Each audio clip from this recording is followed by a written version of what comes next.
கல்லுக்கட்டு வேலைகள் கவனிக்கப்பட வேண்டியது முக்கியமான விஷயங்கள் என்ன அப்படின்னா, நம்ம கிரவுண்ட் லெவல்லேருந்து முடிச்சுட்டு கல்லுக்கட்டு நம்ம ஸ்டார்ட் பண்ணும்போது மோர் தென் கீழே ஒரு அடி இல்லை 3/4 அடிக்கு கீழேருந்து கட்ட ஆரம்பிக்கும்போது நமக்கு கொஞ்சம் இன்னுமே ஸ்ட்ரென்த் இருக்கும். இதே மாதிரி அப்பப்போ சாந்து கலவைகளை வச்சு இந்த மாதிரி கேப்பை அடைச்சிக்கிட்டே வந்தீங்க அப்படின்னா, உள்ளேருந்து தண்ணி போகும்போது கீழே நீர் கசியாமல் இருக்கும். ஸோ இது ஒரு நல்ல ப்ராக்டிஸ், இந்த மாதிரி பண்ணணும்.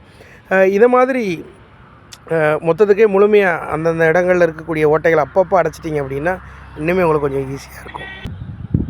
பேஸ்மெண்ட் ஹைட்டு ஒரு மோர் தென் 4 ஃபீட்டுக்கு மேலே போச்சு அப்படின்னா இடையில ஒரு பெல்ட் மாதிரி போட்டுட்டு அடுத்து இதை உயர்த்துறது நல்ல ப்ராக்டிஸாக இருக்கும். ஆனால் இங்கே நமக்கு 4 ஃபீட்டுக்குள்ளேயே வந்ததுனால தேவையில்லை, பெல்ட் போட வேண்டிய அவசியம் இங்கே கிடையாது. பெல்ட் மீன்ஸ் நார்மலாக போடக்கூடிய பெல்ட் போடணும். 2 இதுக்கு மேலே உயர ஏற்றுனா இன்னொரு பெல்ட் போடணும்.